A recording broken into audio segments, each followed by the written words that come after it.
Olá, sejam muito bem-vindos ao Clube do Livro de TVeja, tvdeveja.com. No programa de hoje nós recebemos o escritor Cristóvão Teza e eu já vou avisando que a gente não tem a menor intenção de mandá-lo para o sebo.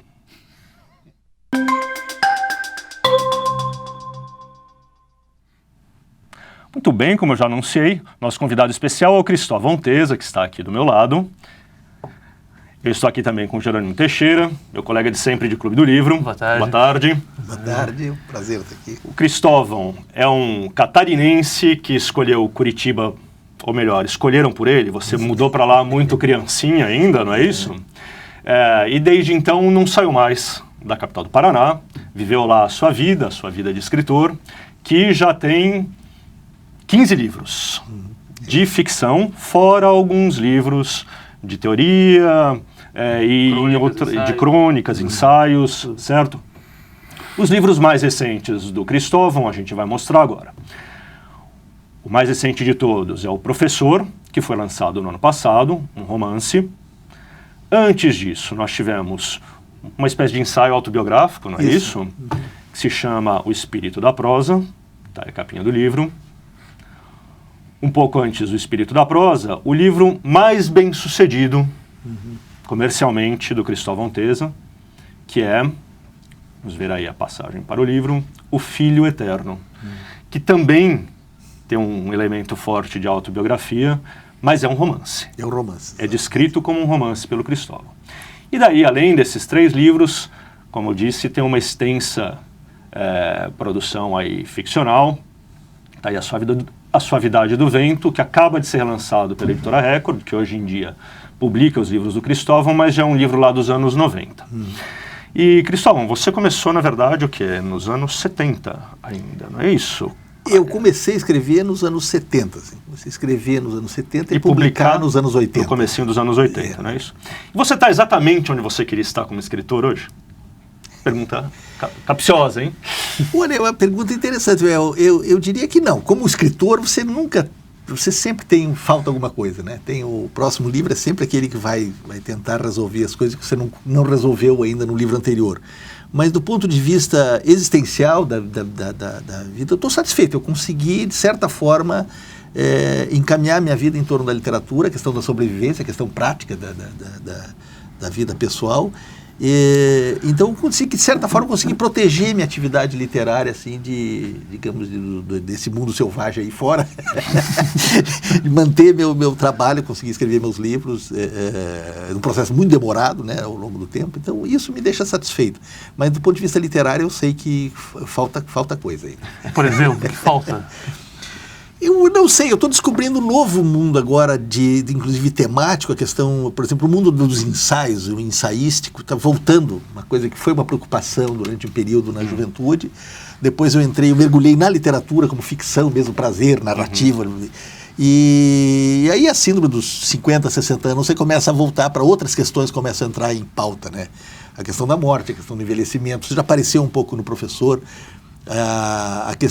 Algumas questões temáticas de ensaísta mesmo, de pensar o mundo contemporâneo, pensar o Brasil, de fazer isso que às vezes a prosa se presta muito bem a sentir o mundo social em torno, o mundo histórico, de uma forma não fechada, de uma forma aberta. Né? Mas você quer fazer isso como ensaísta mesmo, ou você quer experimentar com uma daquelas formas meio híbridas, assim, que é ficção misturada com ensaio, que tem... Não, eu me vejo como ficcionista mesmo. Eu acho que quando você se propõe ensaio, eu fiz um ensaio que é O Espírito da Prosa, que é uma autobiografia literária, que ali sim, ali é quase que um depoimento da minha formação de escritor, é outra coisa. Mas a ficção não, a ficção é um processo em que, claro, o discurso do ensaio também entra na ficção, né? A linguagem da prosa é uma linguagem que se apropria de todas as linguagens, inclusive a jornalística, a filosófica, tudo pode entrar. Isso aí, mas pelo filtro da experiência humana, pelo filtro ambivalente da vida, das situações concretas da vida, que a ficção representa tão bem. Ô, Jerônimo, eu disse que a gente não vai mandar o Cristóvão para o sebo, não é só por educação, porque a gente achou que ele fazia bom mesmo, Sim, não é isso? de fato. Você não quer fazer a sua apresentação aí da literatura do Cristóvão? E por que ele fica na estante?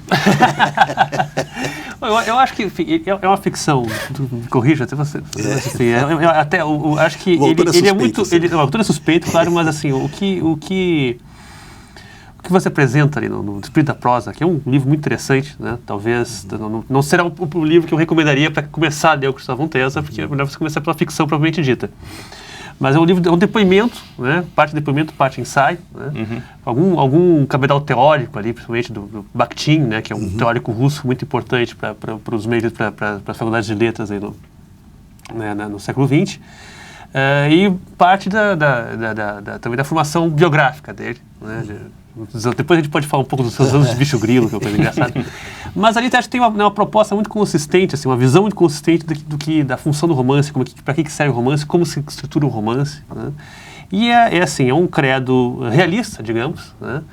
Mas aí isso é muito evidente na prosa. Acho que o professor está muito bem depurado, por exemplo. É uma prosa, existe um foco realista, né? Um foco na vida social, nas relações sociais das pessoas. Mas não no sentido mais chato, conservador, ranheta, assim, antiquado do realismo, né? Eu acho que é um realismo moderno, digamos. Rebarbativo, aquelas descrições intermináveis. Eu acho que enfim, a gente estava conversando agora há pouco, tomando um cafezinho aqui na Abril, antes de começar o programa, você está falando aí de que você achava que tem uma nova geração de escritores brasileiros que começa a se influenciar um pouco menos por referências acadêmicas ou por referências francesas, alemãs, mas se focando um pouco mais, entendendo um pouco mais a literatura americana, né, contemporânea, né? Eu acho que essa é a turma dele, assim, né? Acho que assim, você poderia relacionar de alguma maneira, assim, com o Updike, com o Philip Roth, com o Saul Bellow, etc. Esse tipo de decupagem social, assim, né? O professor é muito eu não terminei professor ainda, na verdade estou bem no início, acho muito interessante a voz que você achou para isso, né? Mas é isso, assim, a partir dessa trajetória de um personagem muito individualizado, né? Assim, começa o livro com uma pessoa acordando no dia que vai, um professor já idoso, no dia que vai ser homenageado, né? E a partir daí você começa a abrir, assim, a partir dessa experiência singular, desse recorte você começa a abrir para a história do Brasil, inclusive, né? Recorda, né, comenta o Brasil de Dilma, ele lembra, assim, um dos poucos momentos que ele teve de crença política que ele achou que o plano cruzado ia dar certo. Essas coisas vão se imbricando ali, né? E muito bem tecidas, assim, com a psicologia do personagem, né? Não é uma questão de você colocar discursos políticos exógenos aí no meio da prosa, né? Que é isso. Cristóvão, o realismo talvez tenha sido um dos estilos mais maltratados pela literatura e pela crítica brasileira aí nos anos em que você escreveu. E você se manteve fiel a ele ao longo do tempo, mais ou menos, né? Por que o realismo foi tão maltratado e por que você sempre... jamais se afastou demais dele? Eu acho que primeiro por uma formação de leitor, porque isso é muito importante. O que a gente lia quando tinha 8, 9, 10, 12, 15 anos? Aquilo, de certa forma, conforma a maneira de você.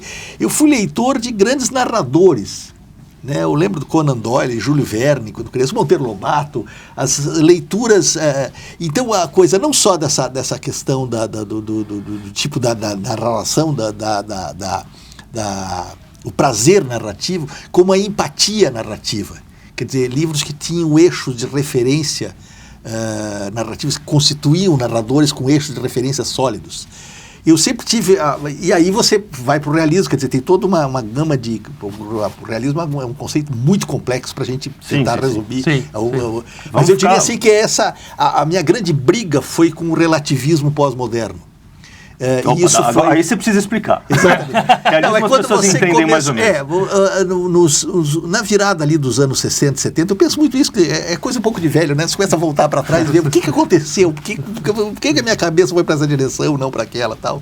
Se começar a pensar na virada dos anos 60 e 70, é um grande corte na literatura brasileira, de certa forma no mundo também, mas aqui é muito visível.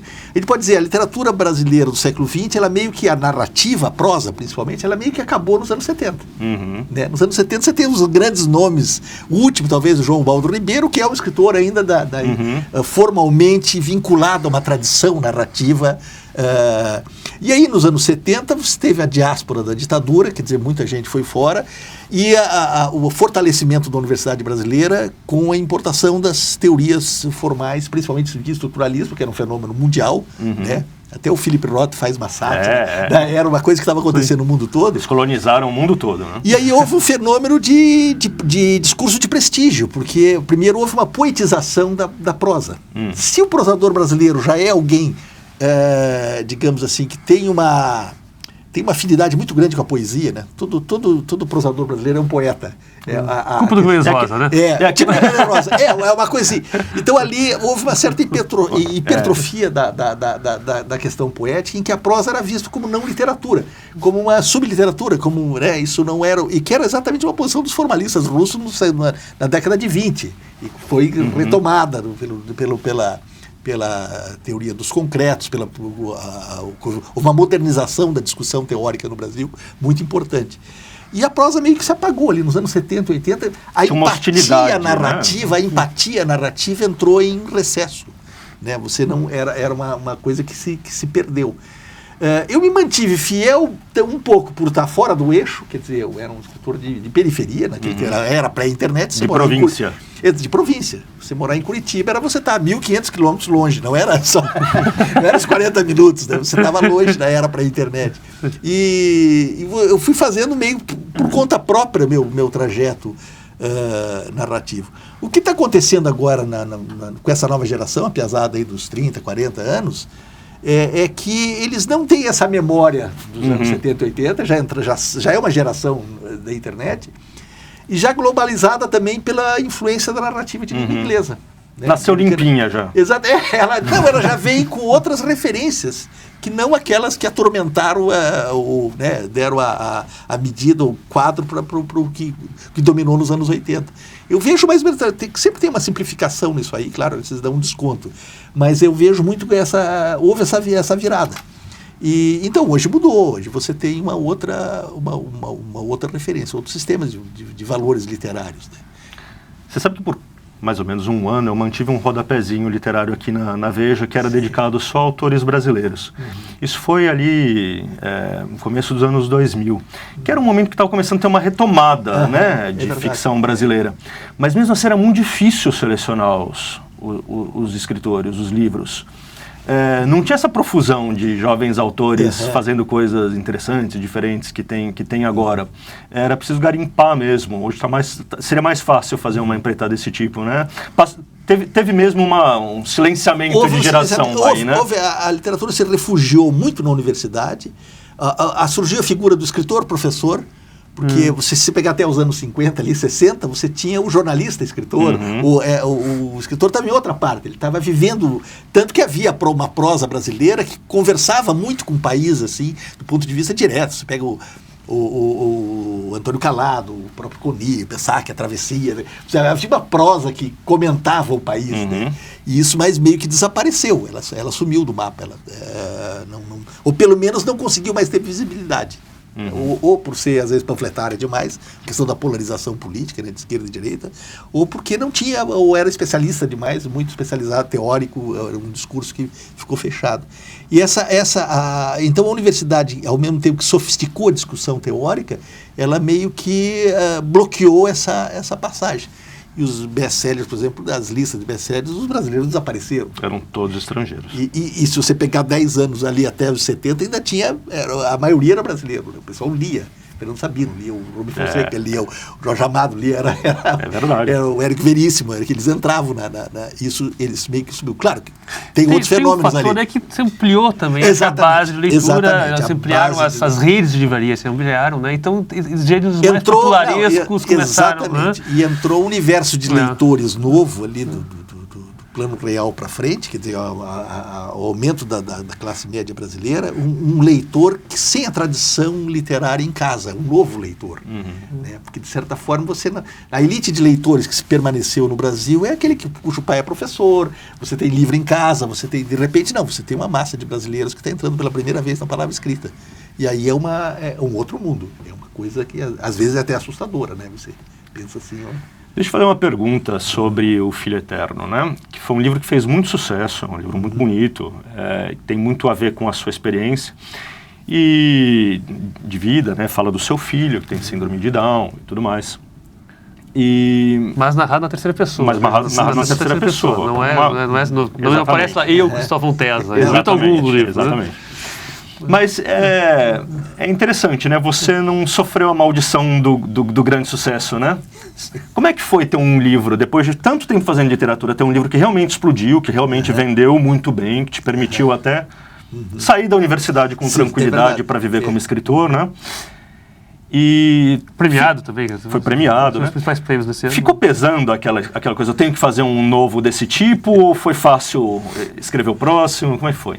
Olha, não pesou isso. Eu tinha... O livro que eu escrevi imediatamente em seguida, eu acho que foi um Erro Emocional, foi uma novela, um romance curto, né, de 150 páginas. Eu senti um pouco essa pressão, as pessoas mais começaram a me colocar a caramiola na cabeça. Eu não estava pensando nisso. Mas também tem Cadê o Filho Eterno 2? Tem que relativizar, quer dizer, eu acho que o sucesso veja bem como é engraçada a situação do autor brasileiro, porque apesar de ganhar praticamente todos os prêmios daquele ano, 2008, os grandes prêmios literários brasileiros, o livro nunca entrou na lista de best-seller. Ele vendeu, já está em 80 mil exemplares, se não me engano, mas isso ao longo de 7, 8 anos. 7 anos, né? Não, eu nunca tive aquele impacto assim, dizer agora vendeu 40 mil no mês passado. Não, era aquela coisa pingada que vai, só que ele continua, é um livro que continua tendo leitor, ele não parou, então na medida, um sucesso na medida brasileira. E o meu projeto literário, ele vem de muito longe, quer dizer, se isso tivesse acontecido comigo aos 40 anos, aí eu podia tropeçar em mim mesmo, dizer assim, agora sobe a cabeça, tá? Depois de velho você já sabe que é coisa devagar com andor, a literatura é um negócio lento, é um processo demorado, então eu não me incomodei, eu acho que um Erro Emocional foi um livro que me preparou estilisticamente, por exemplo, para escrever O Professor. A questão daquele narrador que entra e sai da cabeça, é a primeira e terceira pessoa ao mesmo tempo. É uma coisa que no Erro Emocional está lá, aquelas frases mais longas, a sequência de... Então, eu fui me educando literariamente, livro a livro, né? Não senti essa pressão, realmente não senti, não. Você falou agora de estilisticamente, você ter criado uma coisa recentemente. Você percebe muitas fases, assim, claramente na sua obra? Você consegue fazer uma divisão desse tipo? Eu acho que durante um tempo, eu tive uma fase, assim, quase que pré-literária, os primeiros livros ali, Os Contos da Cidade Inventada, O Terrorista Lírico, até O Ensaio da Paixão, que já é um livro um pouco mais, que fica mais em pé, de formação. Esses não estão reeditados, você não reeditou? Não, esse eu botei tudo está tudo na Amazon lá em forma digital para os interessados. Tá? Mas eu não botei. Pesquisa, mas eu fiz uma auto-edição digital, mas não vai sair. São filhos escondidos, não completamente rejeitados. Exatamente, são curiosidades assim. Eu tenho uma certa simpatia, porque eu devo a eles alguma coisa. Né?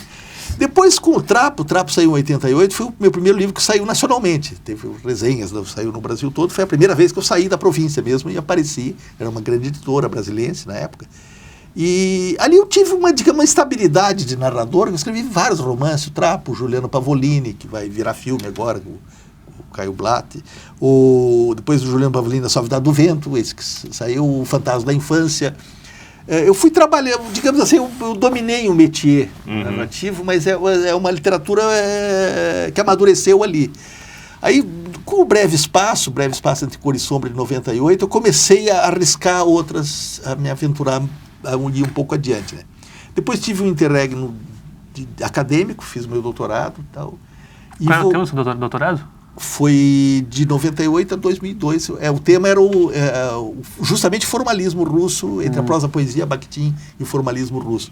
Foi muito importante para mim, assim, foi uma viagem que eu fiz numa outra direção. Bakhtin, a gente tem uma foto do Bakhtin. Vamos mostrar a foto do Bakhtin? Não faz o menor sentido uma informação... O Bakhtin é isso aí. O Miguel Bakhtin é sempre bom ver um russo. Assim, todo russo parece o Dostoiévski. Na área de letras. E ele era uma figura extraordinária, alguém que praticamente escreveu inédito a vida inteira, viveu 75 anos, nasceu em 1900 até 1975. A parte da obra dele foi publicada numa uma história mal explicada até hoje, sob o nome de Voloshinov Medvedev, que era o teórico do período soviético. Ele tem uma teoria do romance dos anos 40 que eu acho belíssima, que eu acho que é quem melhor pensou o que é o romance como linguagem no século XX, eu acho que foi o Bakhtin. Você começa o seu ensaio sobre literatura falando dele, né? Exatamente. E aí ele começou a ser finalmente lançado nos anos 60 e 70, foi redescoberto com a meia abertura soviética ali, ele começou a ser redescoberto, e foi alguém que eu sempre digo, eu tenho uma devoção honesta pela obra do Bakhtin. Eu gosto assim, hoje já não como acadêmico, já um leitor de prazer mesmo, né? Quer dizer que num domingo à tarde você se recosta e deixa eu ler um pouco de Bakhtin. É verdade, sabe que eu gosto, eu tô com um livro dele, saiu agora um ensaio de uma americana sobre ele, comparando com Levinas e outros, eu já reservei, eu quero ler, mas assim, sem nenhuma perspectiva acadêmica, não tem mais aquela angústia de ter que escrever sobre aquilo, nem nada. E aí escrevi O Fotógrafo, que foi outro livro que também quebrou alguns paradigmas lá do meu tipo, é um dia só na vida de 5 pessoas, tal. E aí O Filho Eterno, que foi um livro absolutamente acidental, né? Fora da curva. Fora da curva, eu acho que eu já estava amadurecendo há muito tempo aquele livro sem saber. Por que você teve que tirar essa história de dentro e pôr no papel? Eu tive o fato mais impactante da minha vida foi o nascimento do meu filho com síndrome de Down em 1980. Se o primeiro filho já é uma coisa pesada, se imagina um filho com síndrome de Down você ter naqueles anos 80 ainda, bem que a qualquer momento isso é sempre E claro, eu resolvi, né, toquei minha vida em frente. Hoje o Felipe eu faço parte da vida do Felipe, como ele me transformou, eu transformei a ele e ele a mim. Então eu deixei de ter problema com isso já há muitos anos. Mas eu sentia falta de escrever sobre isso. Eu queria enfrentar, eu achava uma covardia eu não tocar nisso aí. Era uma espécie assim de um ator de marfim literária, não, é um muito pessoal, é um tabu, uma coisa assim, isso vai ficar sentimental, vai ser um negócio, eu não toque nisso. Eu tinha lá um alter ego dizendo, não escreva sobre isso. Eu disse, não, vou quebrar essa coisa. E assim saiu o livro. Foi 1 ano e meio. Foi o livro mais intuitivo que eu escrevi. Eu escrevi por pura intuição, assim. Mas eu acho que já estava muita coisa madura se fazendo. Mas ali o grande medo era que fosse sentimental? Era o que você queria é uma casca de banana que se alguém contasse para mim, tem um livro legal, aqui é a história do pai que tem um filho, daí eu não quero ler. Vai mentir, vai contar mentira. Eu não estou interessado em mentira. Então era uma coisa pesada, assim, de você ter essa... E aí eu senti necessidade do livro. O livro começou uma alta análise minha, assim, da minha geração também. Por que aquele grande humanista dos anos 60 e 70 era tão incapaz de resolver o primeiro diferente que aparecer real, que apareceu na frente dele, né? Então tinha uma coisa mal resolvida na minha cabeça que eu queria dar conta, né?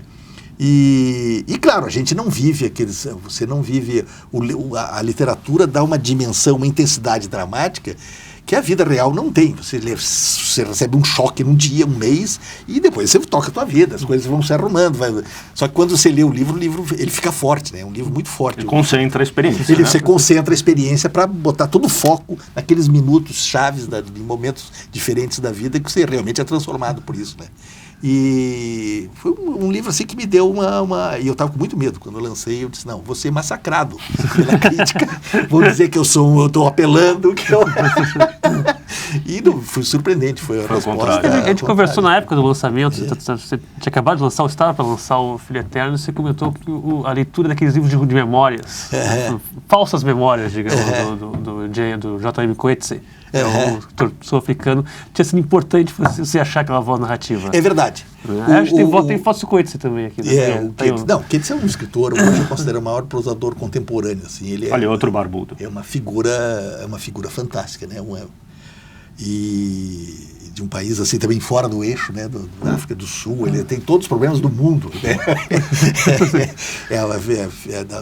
De herança africana, ao mesmo tempo, quer dizer, um exilado total e foi morar na Austrália, foi morar na Austrália, lá numa cidadezinha. Então é uma figura muito forte, assim, literariamente muito rico. Mas eu tive... ele foi uma das influências por um livro curioso, um livro que me deu um pouco da linguagem no Juventude, que ele fala da adolescência dele, é um livro em que ele conta a adolescência dele quando foi para a Inglaterra, e é claramente autobiográfico, embora seja um romance. Também, não é? Estruturalmente ele é um romanesco, ele está na terceira pessoa. E aí o impacto que ele tem com relação a que ele teve na minha leitura, eu disse assim, é possível você se distanciar de você mesmo, você ter esse olhar, você tem que ser quase criar um muro, né? Resolver o problema técnico. Exatamente, tecnicamente eu descobri ali a linguagem que eu não sabia bem como entrar no livro, como no meu Filho Eterno, se eu fazia um depoimento, se eu fazia um texto pessoal, primeira pessoa. E a primeira pessoa ia ser muito perigosa, porque cria um envolvimento que você não consegue se livrar. A gramática te puxa, te arrasta para questões que você... Então, esse narrador em terceira, ele deu um distanciamento importante para mim, assim, e acabou sendo uma chave dos meus livros do outro professor, essa questão do narrador, que ele é ao mesmo tempo primeira e terceira pessoa. Ele se afasta e se aproxima. Ele sempre mantém um pé um pouco distante, né? Mas às vezes ele cola no personagem, você cria empatia com o personagem e passa isso para o leitor. E você agora desenvolver essa nova técnica, tá produzindo alguma coisa nova já? Eu estou com romance, esse semestre eu me refugiei lá em Curitiba, estou escrevendo todos os dias. Se refugiar em Curitiba é quase uma redundância, né? A não ser que você seja empreiteiro. Aí refúgio tem outro significado. É verdade. Bom, Curitiba agora está no estado. Ou diretor estatal, é outra história. Sai todo dia, sai. Para atrapalhar a sua tranquilidade, né? Tá certo lá. Curitiba é uma cidade ótima para escrever, eu digo assim, é maravilhosa, você não precisa fazer muita coisa, não precisa sair de casa, fica em casa. O curitibano já gosta de ficar em casa, você gosta de pedir pizza por telefone e tal. Tenho ótimos amigos, assim. Então, estou escrevendo um livro que que eu pretendo acabar, quero ver se até o final do ano, já estou 1 ano e meio nele, então é o livro mais difícil meu. E eu acho que é o mais maduro, aquilo que aí você entra no período da fé, né? O escritor você tem que acreditar no que está fazendo, senão o livro ele morre. Você tem que tem nome já? Ou você não diz nome de coisa que não está acabada? Não está acabada. Eu tô inseguro ainda com relação ao nome. O nome é a última coisa que surge para dar mas é um livro que eu estou gostando muito. Eu tô muito feliz com ele, assim, nesse momento. Depois, claro, tem a depressão, né? É uma viagem no escuro, na verdade. Por esse lance. Tanto no Filho Eterno, quanto no romance, né? Quanto no ensaio lá, o Espírito da Prosa, né? Você conta da sua experiência riponga dos anos 70. Né? Isso parece ter sido uma coisa importante para... Ela me marcou conta muito. Um pouco para o nosso... Ela marcou muito. Nos anos 60 ali, para mim, eu tive assim, um trauma pessoal, né? A primeira morte do meu pai com 7 anos, que houve um choque na família. A família saiu de uma situação extremamente estável, pequena cidade, Lages, familiar estável, de repente desaba tudo. Minha mãe vai com 4 filhos para Curitiba, né? Então foi um choque pessoal, traumático, e coincidindo com a vinda da adolescência numa época que o Brasil estava tendo a Revolução de 64, depois o sobregolpe de 68, a polarização, a revolução de costumes, a questão da liberdade da mulher, quer dizer, foi um período que desenhou o nosso dia a dia de hoje. Então tinha algumas coisas daquela época, por exemplo, alguns ideários, comecei a pensar sobre isso. Primeiro, a valorização da marginalidade, de ser contra tudo, de você entender a revolta como um direito inalienável. Ela foi a geração... Talvez não sou o direito como imperativo. Exatamente, quase, né? imperativo. Então ela criou o império do indivíduo ali e ao mesmo tempo o irracionalismo. Quer dizer, a contracultura era a contracultura mesmo. Era uma aposta no irracional. Era a época da questão dessa religiosidade difusa, orientalismo, a ideia de que a droga vai abrir a consciência. Até o Aldous Huxley caiu nessa história, as portas do céu e inferno. Então era um momento de quebra de tudo. Você era contra tudo, né? E isso foi marcante para mim. E a ideia também da arte, produção da arte, como uma espécie de performance. Você Não é aquela coisa do gabinete que você produzia um objeto com um objeto estético, como quem faz um sapato legal para botar na... Não, você vai com carne e sangue junto, né? Você é a sua própria obra. Tinha uma coisa teatral no meio. O teatro foi uma influência também, eu trabalhei em teatro, né? Você trabalhou no teatro e teve um guru lá no teatro. Tive um guru, todo mundo tinha guru naquele tempo, né? O Wilson Reuapa, ele está até hoje lá na Pinheira, lá em Santa Catarina, foi uma influência muito forte para mim também. Tinha uma comunidade de teatro, tinha o pessoal que ia lá para Antonina, Litoral. Então tinha um culto da marginalidade, assim, de ser... Você era hippie, né? Era hippie. Você pensava assim, eu sou hippie, você se definia assim? Eu não chegava a essa radicalidade, mas eu era... Porque foi uma época interessante que ela não foi cínica. As pessoas acreditavam. Às vezes das maiores idiotices, né? Teve gente que pegava um fuzil para ir lá lutar e derrubar o governo a tiros, tal, né? Tinha gente que... No Araguaia, em todos os lugares. Então era um negócio... E as pessoas acreditavam. Tinha uma base ali de juventude que acreditava. Claro, tem muita gente com outros processos históricos embutidos, mas você era hippie, você recusava a família, tinha...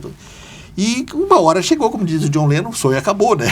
Você precisa sobreviver, precisa comer, vai ficando velho e tal. E aí foi eu acho que isso aí me marcou muito, na produção da minha literatura, do tipo de referência que eu tenho. Aonde, por exemplo? Eu não sei, um olhar meio torto, assim. Um olhar meio de fora da caixinha, né? De você... Isso aí não é estranho pra mim. Então, Trapo começa um pouco com isso, o né? Trapo começa... Tem um personagem marginal ali na história, porque ali o Trapo é quase que eu faço uma análise psicanalítica. Que eu estava virando professor universitário, eu estava virando exatamente o contrário do meu sonho de juventude. Eu estava virando um quadrado. Eu não li esse livro. Então eu fiz o professor Manuel, o cara assim quadrado, conservador e tal. O Trapo é um suicida, o poeta. Eu estava me suicidando como poeta, o cara cheio de ideias, não sei o que e tal. Ele tá... eu estava fazendo uma psicanálise ali. Claro, eu diz isso 20 anos depois, né, do livro lá. Mas eu estava entrando no sistema, como se diz agora. Eu sou um professor universitário. E esse sistema é muito presente. O fantasma da infância é isso.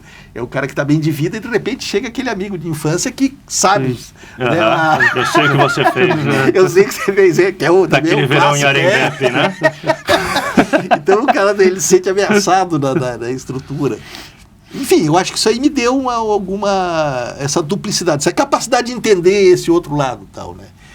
Agora a recuperação da razão. Acho que aquele discurso irracional eu estou recolocando em outros termos. Quer dizer, religa com o que você estava falando sobre ensaio, não é isso? Exatamente. O ensaio é uma coisa a pensar sobre isso que aconteceu, né?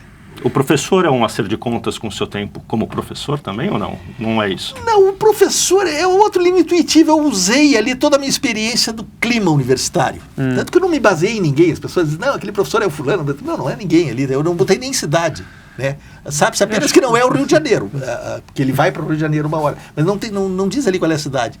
E as universidades são todas iguais. Você pode ir lá você vai em qualquer universidade, o ambiente do cafezinho, do apartamento de letras, é tudo igual, porque os mesmos livros, não precisa mudar de cidade, é uma espécie de república à parte, né? Então o professor é um habitante dessa república acadêmica, que tem E aí foi entrando intuitivamente essa questão da mulher e a questão da tese da Thérèse, que eu acho interessantíssima, a questão do... A Thérèse é o interesse romântico. Esse livro engraçado, ele começou com uma brincadeira com um amigo meu, Faraco Gilberto, dois amigos meus lá de Curitiba, que eles comentando que o brasileiro tem uma percepção de humor, de duplo sentido, quando vai para o estrangeiro, que é meio inacessível ao estrangeiro. Que nós temos uma habilidade de perceber segundas intenções superior às outras. Claro, isso é uma piada, uma brincadeira. Sim. Porque nós somos, naturalmente, não acreditamos na palavra. A palavra sempre tem alguma coisa que está atrás, né? Sim. Então, tanto que essas piadas com o português, que o literal contra... Então eu disse assim, por será que isso aí entrou, essa capacidade de duplicidade entrou na gramática da língua, ela mexeu, quer dizer, seria uma questão linguística, se gramaticalizou. Então você teria uma ambiguidade que estaria na gramática, formalmente localizável, não apenas como descrição da situação. Claro, isso aí é uma espécie assim digamos, um graal da linguística, né?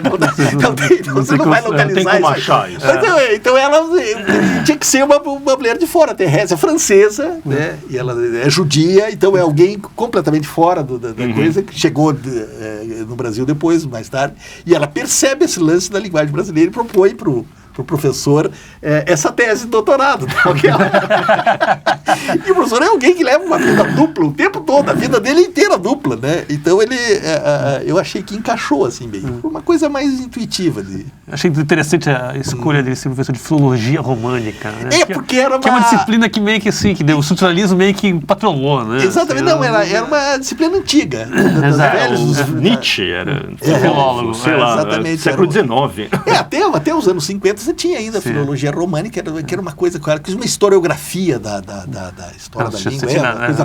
E a linguística... Waller, Curtius, etc. Que não... E a linguística, claro, eles deu um salto, ela começou a entender a linguagem numa outra direção, né? Então ele é um cara antigo, ele é um especialista numa área que estava em desaparecimento. Né? Muito bem. A gente está caminhando aqui para o finzinho do programa. Jerônimo, o que você ainda quer saber do Cristóvão? Retirar dele? Extrair? Não, vou fazer uma pergunta. Você falou assim da teoria... obviamente vou fazer uma pergunta, porque já me pediram para fazer uma pergunta. Você falou a teoria do romance do Bakhtin, depois falou sobre como que ajudou você a achar essa voz em terceira pessoa, né? Mas assim, a matéria-prima ali do Filho Eterno é biográfica. É biográfica. O que faz aquele livro um romance? Qual é, assim, o que diferencia aquilo de um livro de memórias? Né? Por que a gente coloca aí na prateleira do romance e não na prateleira de livro de memórias? Porque ali, primeiro que o narrador mente muito. Vai cá, mas memorialistas podem mentir também, não tem como saber. Eu coloco assim a questão da pressuposição romanesca, ela toma conta do livro já na segunda página. Eu deixei, por exemplo, eu não tenho nenhuma preocupação naquele livro com a sequência, com os fatos reais, a sequência natural, né? Eu vou citar só uma cena engraçada que quando eu escrevi, depois que o livro terminou, eu li um capítulo para minha mulher, a Beth. E aquele que ele sai na calçada do hospital, a criança acabou de nascer, ele não sabe que a criança tem problema, ele vai ligar na calçada, num orelhão, para avisar a família. Tal. E o capítulo é todo complicado, ele desce, vai lá no guichê, compra uma ficha, naquele tempo que tinha ficha, chega, tem um orelhão com um fio pendurado. Tem gerações de ouvintes aqui de não tem a menor ideia do que você está falando. O orelhão é aquele objeto. É um telefone.